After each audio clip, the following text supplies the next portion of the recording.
자, 하나님께서 오늘 우리에게 주시는 말씀 찾아서 함께 눈으로 보시고 또 입으로 함께 고백하는 시간입니다. 오늘은 요한복음 20장 16절의 말씀입니다. 요한복음을 통해 함께 은혜 나누는 143번째 주일, 요한복음 20장 16절 한 절의 말씀 우리 같이 오늘 봉독하시겠습니다.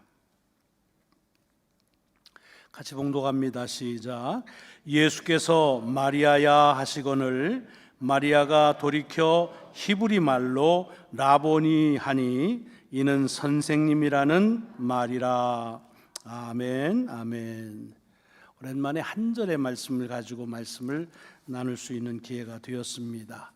우리는 지금 주님께서 부활하신 후에 아직 누구도 주님이 부활하셨다는 사실을 모르는 채 막달라 마리아만 누군가 주님의 시신을 무덤에서 어디론가 옮겼는데 그 옮긴 것이 누군지를 몰라서 답답해하면서 또 여러 가지 일어난 일들이 충격적이어서 문 밖에 서서 울고 있는 모습을 저희들이 지난주에 함께 보았습니다. 그럴 때 천사와 또 부활하신 주님이 나타나셔서 왜 우느냐, 여자여 왜 우느냐라고 그렇게 말씀을 하시는 것을 같이 들었지요. 이렇게 천사나 주님께서 마리아에게 왜 우느냐고 물어본 거는 우는 이유가 뭔지가 궁금해서 그래서 물어보신 것은 아닙니다. 이미 다 아시지요. 그런가 하면 다 떠났는데도 계속 서글픈 마음에 울고 있는 마리아가 측은해서 위로해 주려고 왜 우냐, 울지 마라 라고 하는 뜻으로 말씀한 것도 아니고, 사실은 말씀의 흐름을 보면 왜 우느냐라고 그렇게 천사나 주님을 통해서 말씀하신 것은, 만약에 이 막달라 마리아가 주님께서 하신 말씀이나 성경에 하신 말씀을 알았더라고 한다면 와서 주님의 무덤에 열려지고 그 안에 주님의 시신이 없다고 하는 것이 울 일이 아니라 주님의 말씀대로 부활하셨다는 사실 때문에 기뻐하고 즐거워해야 될 일인데, 그러니까 왜 우느냐라고 물어보는 이 말씀은 울지 않아도 되는데, 울지 말아야 되는데 왜 울고 있느냐라는 그런 도전의 말씀으로 저희들이 같이 말씀을 받아봤습니다. 왜냐하면 사실은 막달라 마리아만 이러는 게 아니라 우리도 살면서 이렇게 생각할 때가 많습니다. 우리라고 그래서 죄송하지만 저를 볼 때 그래요. 그러니까 어떤 문제가 생겨나면 내 생각을 가지고 이 문제는 이런 거다 라고 그렇게 판단하고 아예 그렇게 그냥 확정하고 그럴 것이다 믿어버리는 경우가 참 많지요. 그렇기 때문에 오히려 그 문제를 통해서 하나님께서 우리에게 주시려고 하는 은혜나 축복을 우리들이 깨닫기보다는 문제 때문에 오는 근심과 걱정으로 어떨 때는 여기 마리아처럼 우는 경우도 종종 있는 것을 보게 됩니다. 그러니까 사실은 우리에게 일어난 일 때문에 우리가 슬퍼하고 우는 것이 아니라 일어난 일에 대한 내 생각 때문에 슬퍼하고 우는 경우가 있지 않겠느냐 하는 것을 다시 한번 깨우치는 말씀을 오늘 주신 것으로 봤습니다. 그렇기 때문에 잘 보면은 사실은 부활하신 주님께서 나타나셔서 앞에서 보이시고 말씀도 하시는데도 불구하고 그 주님을 향해서 우리 주님의 시신을 혹시 당신이 어디로 데려갔으면 말씀해 주세요 라고 얘기하고 있는 것이, 우리가 부활에 전체적으로 알 때는 좀 어이가 없는 것처럼 보이지만 사실은 우리가 주님에게 간구할 때도 이렇게 어이없을 때가 많습니다. 무슨 얘기냐 하면 하나님께서 모든 것을 주관하신다고 창조자이시고 섭리자시라고 그렇게 하면서 그 하나님께 이거 어떻게 해야 좋습니까? 할 수가 없습니다. 이거 어떻게 해야 되나요? 라고 하면서 마치 부활하신 주님에게 부활한 것은 잊어버리고 주님의 시신을 찾아달라고 그렇게 얘기하는 그런 모습을 우리의 기도 생활 속에서도 보이는 것을 이 말씀 속에서 피할 수가 없습니다. 자, 그리고 나서 오늘 16절의 말씀인데 그 다음에 이 주님께서 마리아야라고 부릅니다. 그랬더니 뒤돌아서 이 마리아가 주님을 보고서는, 그리고는 오늘 본문에 보면 히브리 말로 라보니라고 그렇게 했다는 말입니다. 그리고 가로 열고 라보니라는 것은 선생님이라는 뜻이다라는 얘기입니다. 이런 건 말씀을 이해하는데 조금 도움이 되라고 보충 설명을 좀 드릴게요. 여기 이 요한복음을 보면 요한복음이나 신약성경은 다 히라보로 쓰여져 있습니다. 그런데 그렇게 히라보로 잘 써 내려가다가 특별히 요한의 경우는 어떤 단어를 볼 때는 꼭 요거는 히브리 말로 요런 것이다 라고 그렇게 꼬집어서 보완해서 설명하는 경우가 가끔 있습니다. 왜 그랬을까? 이렇게 보면은 사실은 결론적으로 얘기하자면 히라보로 그것을 얘기하는 것보다는 히브리서 유대 사람들이 그냥 일상적으로 오랫동안 써온 히브리 말에 담겨져 있는 그 의미가 히라보로 번역하는 것보다 더 깊고 그리고 그 말씀을 이해하는 데 도움이 되기 때문에 그런 말씀일 때에는 히브리어로는 이런 뜻이다라고 하는 것을 꼭 추가적으로 언급한 것이 몇 차례에 나옵니다. 여러분들이 아시지만 요한복음 5장에 보면 주님께서 38년 된 그런 병자를 고치시는 소위 양문 옆에 예루살렘 성 여러 문이 있는데 양의 문 옆에 있는 연못인데 그 연못을 가리킬 때도 히브리 말로 베데스다라고 하는 연못이다 이렇게 쓰여져 있고요. 또 19장에 보면은 빌라도가 재판할 때 그 재판석이 있는 곳을 우리 옛날 성경에는 박석이라고 번역이 되어 있고 또는 개역 개정판에는 돌을 깐 뜰이다라고 되어 있는데 그러고서는 꼭 히브리 말로는 가바다라라고 그렇게 이제 언급을 한 게 있습니다. 그리고 주님께서 십자가에 달리신 곳도 그곳은 히브리 말로 골고다라고 했다라고 되어 있습니다. 여러분 이렇게 이 요한이 어떤 특정한 지명이나 또는 어떤 단어를 얘기하면서 일부러 히브리 말로 더 추가적으로 하는 것은 아까 말씀드린 대로 이거는 히라보로 번역해서 쭉 할 수도 있지만 그렇게 쓸 수도 있지만 이건 히브리어에 담겨져 있는 의미가 더 깊다 해서 그대로 그것을 이제 쓴 것을 볼 수가 있습니다. 아까 얘기했지만 그 양문 옆에 있는 못의 이름을 히브리어로는 베데스다다라고 얘기한 거는 벳이라는 건 집이고 에스더라는 건 긍휼이라는 뜻이니까 긍휼을 베푸는 집. 그러니까 그 벌써 지명 속에서 하나님의 긍휼의 역사가 나타난 곳이라는 걸 암시하고 있다는 것을 해서 히브리 말로 베데스다라고 얘기한다라는 걸 언급을 한 거고 또 재판을 했던 빌라도가 재판했던 곳도 가바다라 이렇게 얘기했는데 히라보노는 박석이라 돌을 깐뜨리다, 그러니까 타일로 깔았다는 뜻이죠. 그런데 사실 원래 가바다는 박석이라는 뜻이 아니라 반석이라는 뜻이죠. 든든한, 흔들리지 않는. 재판이라고 하는 건 그래서 요동치지 않고 그렇게 아주 준엄한 그런 것들이 재판에서 중요한 거지 않겠습니까? 그런데 형편상 그것을 그렇게 반석에다가 만들지 않고 이 타일처럼 박석으로 만들어서 한 거지만 원래의 뜻은 가바다다. 이런 것들을 이 재판의 그 위험을 위해서 더 일부러 히브리어로 그 말을 묘사한 것이라 봅니다. 주님께서 달려 돌아가신 곳도 그곳을 가리켜서 우리가 얘기하는 것들을 여기에 골고다라고 얘기한 것도 사실은 해골 모양으로 된 곳이라는 그런 지형의 위치에 대한 것도 있지만 그것이 사형을 집행하는 곳이라는 게 그 지명 가운데 이미 언급되어 있다는 것을 봅니다. 자, 이런 것처럼 오늘 본문에 보면은 이 마리아가 주님을 가리켜서 라보니라고 이렇게 얘기했습니다. 이 라본이라는 말은 다른 데서 보면 랍비라고 하는 말하고 똑같습니다. 라본이나 랍비는 같은 말이에요. 랍비가 뭡니까? 토라, 하나님의 말씀을 사람들에게 가르치는 선생이죠.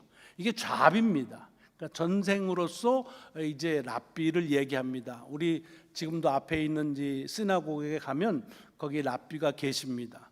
랍비는 아무것도 하지 않습니다. 그냥 말씀만 이렇게 해석해주고 그것을 이제 전하는 일만 하는 게 랍비입니다. 근데 주님이 랍비는 아니시잖아요.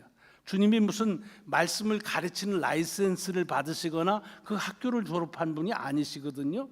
그런데 왜 이 막달라 마리아가 주님을 가리켜 라보니요, 랍비요라고 불렀는가 하면 그 라본이라는 말 가운데에는 직업으로 선생님이라는 뜻도 있지만 사실은 살면서 자기에게 가장 많은 영향력을 준 사람한테 그 사람을 높여서 존중하는 의미로 부르는 그런 호칭입니다.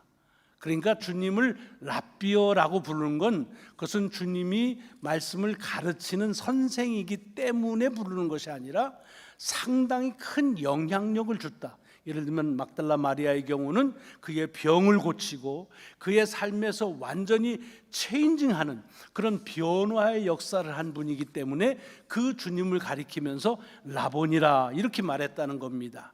그 말 가운데에는 이제 그런 의미가 있고 이렇게 자기를 부르는 마리아야라고 부르는 걸 보고서 라보니오라고 얘기했다는 말은 이제 비로소 이 마리아가 주님이시라는 사실을 알았다라고 하는 그런 의미가 담겨져 있는 것입니다.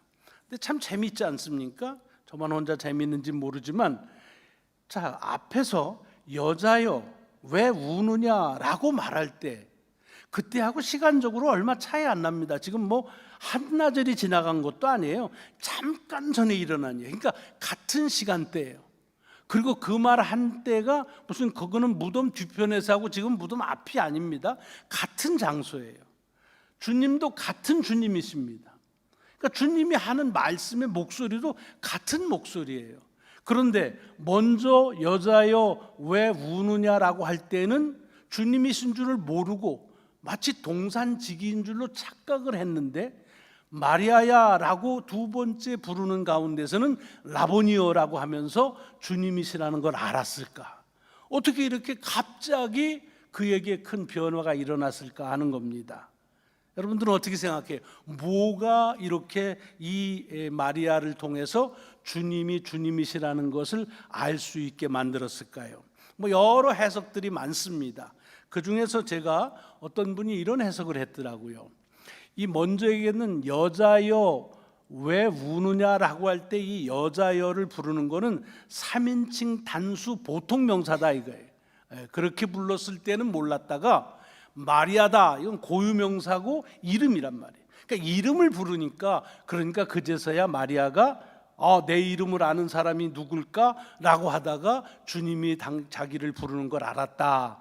이름을 불렀기 때문이다 라고 그렇게 이 말씀을 해석하는 분이 계십니다. 뭐 설득력 있는 얘기고 얼만큼의 그런 일리가 있는 말씀입니다. 그래서 제가 오늘 주보에다가 여러분들이 학창시절에 많이 외웠던 김춘수의 그 꽃이라는 그런 시를 실어드렸습니다. 내가 그의 이름을 불러주기 전에는 그는 다만 하나의 몸짓에 지나지 않았다. 내가 그의 이름을 불러주었을 때 그는 나에게로 와서 꽃이 되었다. 그리고 누군가도 나를 그렇게 불러주면 나도 누군가에게 꽃이 되기를 바란다. 이런 그 김춘수님의 시가 있습니다. 이렇게 이름을 불러준다는 말은 상당히 그것은 그 영향력이 있다는 얘기지요. 그런데 사실은 여자여라고 부른 것이 3인칭 단수 보통명사로 부르면 그것이 자기를 부르는 줄을 몰랐다라고 하는 것에 제가 조금 퀘스천이 들었어요. 왜냐하면 요한복음을 읽으면 주님께서 만났던 여성들에게 여자여라고 부른 경우가 꽤 있었거든요. 그래서 다시 봤습니다. 그랬더니 주님이 만났던 여성들에게 거의 대부분 여자여라고 부른 것들이 몇 차례 있더라고요. 제일 먼저는 2장에 나오는 가나 혼인잔치에 갔을 때 그냥 혼인잔치에서 준비한 포도주가 떨어지니까 주님의 어머니가 와서 포도주가 떨어졌다 하고 어떻게 좀 해보라는 식으로 말씀을 하니까 그때에 주님께서 어머니한테 뭐라 그럽니까? 여자여, 내 때가 아직 이르지 않았습니다 라고 어머니에게 여자여라고 얘기를 합니다. 그런가 하면 그 다음에 4장에 보면 주님께서 사마리아 지역을 지나가다가 수가성에 있는 우물가에 가서 사마리아 여인을 만나지요. 그래서 여러 대화를 나누다가 나중에는 예배를 드리는 장소에 대한 질문을 합니다. 우리 조상들은 여기서 드리는데 당신네들은 예루살렘에서 드리는데 어디서 예배를 드려야 됩니까? 라고 그 여인이 물어보니까 그를 향해서 주님께서 뭐라 그러냐면 여자여, 내 말을 믿으라 라고 그렇게 말씀하셨습니다. 그때도 3인칭 단수 보통명사로 그 여인을 불렀습니다. 그리고 8장에서는 가늠하다 현장에서 잡힌 여인의 얘기가 나옵니다. 그래서 와가지고 얘기하니까 주님께서 죄 없는 자가 먼저 돌로 치라고 하니까 슬금슬금 한 사람씩 다 나가고 나중에는 주님과 그 여인만 남았을 때, 그때 주님께서 그 여인을 부를 때에도 여자여, 너를 고발하던 그들이 어디 있느냐라고 이렇게 3인칭 단수 보통명사로 그 여인을 부릅니다. 그리고 마지막에 19장에 보면 십자가에 달리셔서 사랑하는 제자와 어머니가 같이 있는 것을 보고서 그 어머니를 향해서 뭐라고 그럽니까? 어머니, 여자여 보소서 아들입니다 라고 그렇게 말합니다. 그러니까 여러 번에 걸쳐서 여성들을 지목할 때 주님께서 많이 쓰신 표현이 여자여라는 3인칭 단수 보통명사를 썼습니다. 그러면 아까 그 해석대로 하자고 한다면 그들이 누구를 부르는지를 몰라야 되는데 주님의 어머니를 비롯해서 수가성 여인이나 가늠하다 잡힌 여인이나 다 모두가 다 똑같이 주님께서 자기들을 부른다고 하는 것을 다 알았습니다. 3인칭 단수 보통명사로 여자여라고 불러서 그렇기 때문에 몰랐다라는 것은 조금 설득력이 약한 그런 해석이라는 말씀을 드리는 겁니다. 사실은 그렇게 여자여라고 불렀는데 누구를 부르는지, 누가 자기를 부르는지 모르는 것은 여기 나오는 막달라 마리아뿐밖에 없습니다. 그러니까 사실은 여기 이 말씀 속에서 뭐 3인칭 단수 보통 명사인 여자로 불렀느냐 아니면 고유 명사인 이름으로 불렀느냐, 그게 중요하다고 하는 말보다는 요한이 우리에게 주려고 하는 말씀에서의 메시지는 뭐냐, 이건 제게 주신 말씀이기 때문에 여러분이 동의를 안 하셔도 괜찮습니다만은 제가 이 말씀을 읽으면서 느끼는 건 뭐냐 하면 지금 마리아가 주님이 부르는데도 주님이신 줄을 모르고 있는 건 자기 생각에 잡힌 겁니다. 그렇죠? 그러니까 자기 생각 때문에 사실을 사실대로 보지를 못하는 거지요.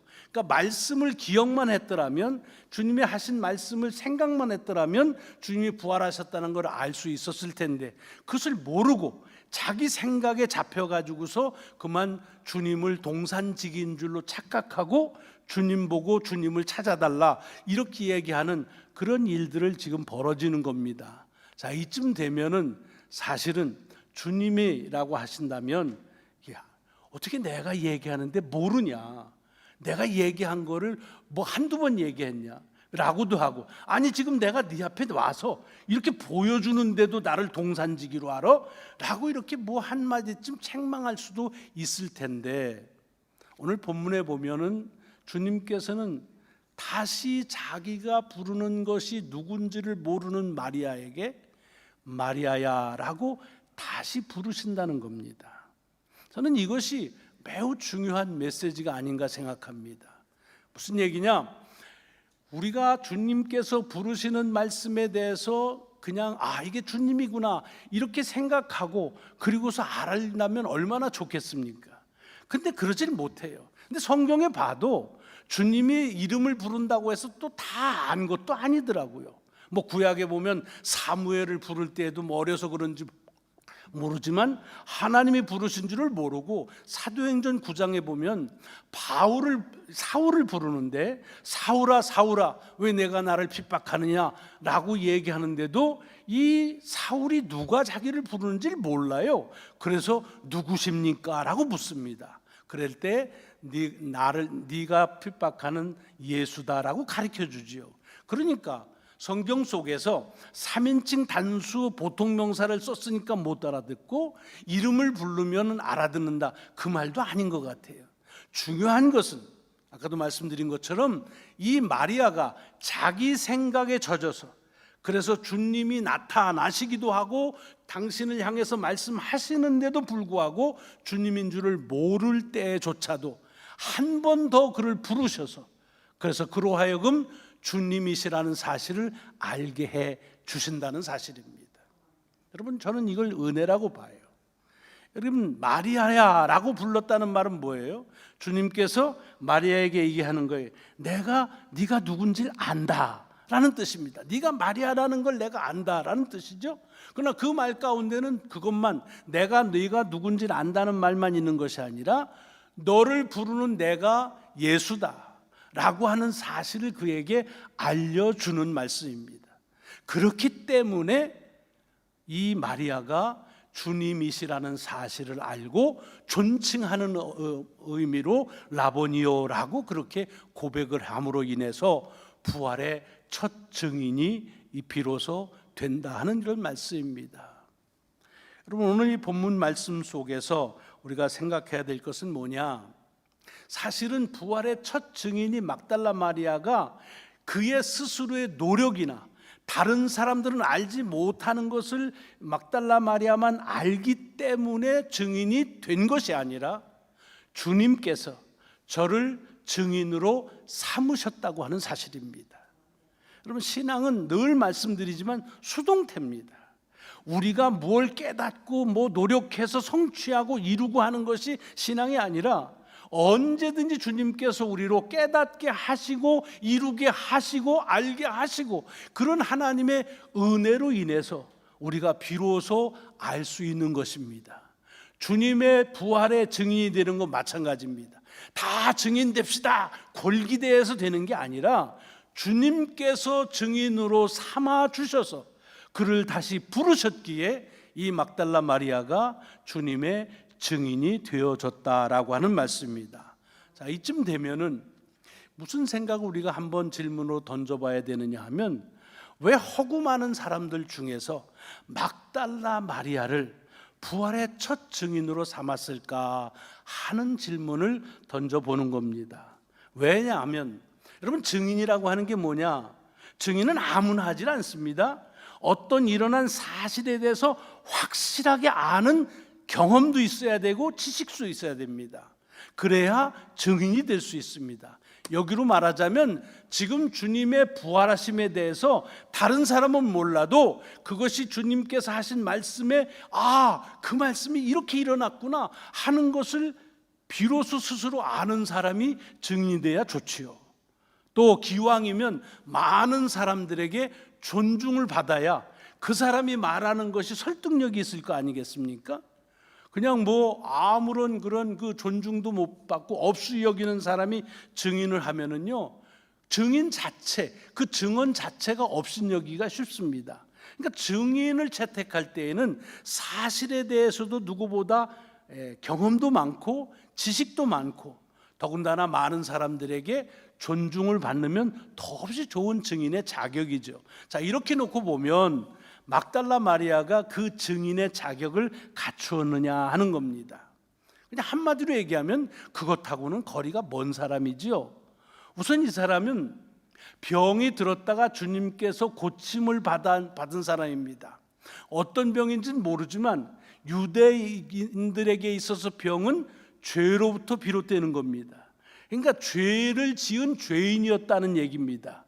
용서함을 받긴 했지만은 그러나 여전히 그 지역사회 속에는 죄인으로 취급을 받는 사람입니다. 별로 영향력이 없다 그런 얘기지요. 더 나아가서는 이 사람은 막달라라고 하는 조그만 타운 출신입니다. 그냥 쉽게 말하면 시골 출신이에요, 저처럼. 그러니까 예루살렘이나 이런 데 출신이라고 한다면 그래도 듣고 본 게 많아서, 그래서 그 사람이 얘기하는 게 상당한 설득력을 가졌다는 객관적인 데이터가 있는데, 막달라, 여러분 지금도 성지순례 가면 막달라는 지금도 조그매요. 그러니까 그때는 더 조그맸겠죠. 그러니까 조그만 타운 시골 출신이라는 게 뭐예요? 본 게 없고 아는 게 별로 없다는 거예요. 저처럼 시골에서 자라면. 그러니까 뭐예요? 말하는데 신뢰성을 갖기가 어렵다는 얘기죠. 더 아주 치명적인 핸디캡이 있습니다. 증인으로서. 그건 뭐냐 하면 이 마리아가 여성이라는 뜻입니다. 뭐 지금이야 여성들이 훨씬 더 남성들보다 설득력 있게 말하고 지혜롭다고 하지요. 그러나 이 당시에 있어서 여성은요, 법적으로 증인으로 설 수 있는 자격이 없었습니다. 여성이 얘기하는 건 법적인 어떤 그런 그 증거로서 채택이 안 됐습니다. 그러니까 증인의 자격도 없는 사람이라는 것이 막달라 마리아입니다. 근데 왜 하고 많은 사람들 중에서 뭐 존경도 받고 공부도 많이 해서 주님의 부활에 대해서 누구보다도 남다른 학식도 갖고 그리고 출신도 좀 떳떳한데 출신이 증인을 했다고 한다면 부활에 대한 상당한 설득력 있는 증인의 사명을 잘 감당했을 텐데, 그런 자격하고는 전혀 관계가 없는 이 막달라 출신, 그리고 죄인이고 그리고 여성인 이 마리아를 증인으로 삼으셨느냐 하는 말입니다. 저는 이 말씀 가운데 귀한 우리를 향한 메시지가 담겨져 있다고 봐요. 먼저는 그렇게 별 볼 일 없는 막달라 마리아도 증인으로 삼으셨다는 얘기는, 글쎄 여러분 어떠실지 모르지만 저도 증인으로 삼으실 수 있겠다 하는 그런 생각을 가집니다. 일단 저도 시골 출신이고요, 별로 아는 게 없고 그리고 뭐 그렇게 증인의 자격을 갖는 사람이 없습니다. 그러니까 나도 주께서 증인으로 세울 수 있겠다 하는 건데, 그건 뭐 제 자신에 대한 변이 아니라 이 말씀 속에서 우리가 주님께서 막달라 마리아를 증인으로 삼은 것을 굳이 하나를 꼽자고 한다면 한 가지가 있습니다. 그것이 뭐냐? 막달라 마리아는 복음서에 보면 그가 주님을 만나 삶의 변화를 받은 이후부터 언제나 어디서나 주님과 함께 했다고 하는 사실입니다. 갈릴리에서 있을 땐 갈릴리에 함께 있었고, 예루살렘에 계실 땐 예루살렘에 있었고, 그리고 주님께서 골고다에서 그리고 십자가에서 또는 이 무덤에 이를 때까지 주님과 함께 한 사람이 바로 이 막달라 마리아라는 말입니다. 이 말을 오해하시면 안 돼요. 막달라 마리아가 그 변화된 받은 이후부터 아주 최고의 헌신을 늘 기쁨으로 그렇게 했을 수도 있지만 성경에 그런 언급은 없습니다. 그냥 우리를 보면은 그렇게 막 뜨거운 마음으로 섬기는 때도 있었지만 사실은 섬기는 게 좀 귀찮을 때도 왜 없었겠어요? 주님을 같이 있고 싶은 마음이 있을 때도 있지만은 어떨 때는 혼자 있고 싶을 때가 왜 없었겠습니까? 주님을 따르는 게 너무 기분 좋을 때도 있었지만 따르는 게 성가실 때는 왜 없었겠습니까? 그러나 그런 여러 가지 여건이 바뀌는데도 불구하고 여전히 주님과 함께 하고 있다는, 그리고 이날 아침 새벽까지 막달라 마리아는 주님과 함께 하고 있다고 하는 사실, 이것이 주님께서 막달라 마리아를 증인으로 삼으신 그런 조건이라고 하면 조건이고, 또한 우리에게 주는 그런 도전의 말씀입니다. 자, 우리가 주님의 증인으로 사는데 만약에 자격이 있어서 이러이러한 걸 안다고 하면 여러분 어떠시겠습니까? 아마 저는 그 아는 지식에 이르지 못할 것입니다. 또는 어떤 사건에 대한 확실함을 가지고서 그렇게 이제 자신 있게 증거하고 많은 사람들에게 영향력을 주는 자리에 있어야 된다고 생각한다면 아마 저는 그 자리에 있기가 어려울 것입니다. 다만 주님께서는 이 막달라 마리아를 증인으로 세운 것, 그가 가지고 있는 자격이나 성품이나 또는 그의 은사나 얼정이나 이런 것들 때문이 아니라 언제나 저와 함께 했다고 하는 사실 때문에, 우리가 주님께서 우리를 부르실 때까지 우리의 예배의 자리를 지키고 우리의 섬김의 자리를 지키고 하나님의 찬양의 자리를 주님과 함께 한다고 한다면 주님이 필요하실 때마다 우리를 주님의 증인으로 삼으실 것이라고 하는 사실을 이 막달라 마리아를 통해서 다시 한번 새롭게 도전을 받는 것입니다. 바라기는 우리가 주님의 증인으로서의 자격은 없지만, 성품은 그렇지 못하지만, 여러 가지 존중을 받지는 못하지만, 그러나 주님께서 우리와 함께 하신다는 임마누엘의 하나님이 우리가 언제나 어디서나 우리의 감정에 비록 변화는 있고 이 사역에 대한 열정의 차이는 있을지 모르지만, 그럼에도 불구하고 주님과 우리가 살아가는 동안 계속 이 믿음의 여정을 함께 할 때에 주님이 필요하실 때마다 우리를 사용하셔서 당신의 귀한 증인으로 쓰실 줄을 믿고, 여러분과 제가 그런 증인의 자리를 이어갈 수 있기를 주님의 이름으로 축원합니다. 기도하시겠습니다. 하나님, 감사합니다. 부활의 첫 증인과 같은 엄청난 그리고 놀라운 증인의 삶, 막달라 마리아를 통해서 이루신 것을 다시 저희들이 잠시 생각하는 시간을 주심을 감사합니다. 자격으로 따져도 안 되고, 성품으로도 안 되고, 많은 인지도를 가지고도 안 되는 그이지만은, 그러나 주님께서 가시는 곳마다 주님과 함께했던 그였기에, 비록 무덤이지만 그 무덤까지 함께했던 그였기에 주님이 그를 부활의 증인으로 삼으신 것을 다시 우리에게 일러주시오니, 주님, 우리의 삶이 끝날 때까지, 주님이 우리를 부르시는 날까지 우리가 주님과 함께 동행하는 삶을 살아가게 하시어서 언제든지 주님 필요하실 때 증인으로 삼을 수 있는 귀한 자가 되게 하여 주옵소서. 감사드리오며 우리 구주 예수 그리스도의 이름으로 기도드리옵나이다. 아멘. 아멘.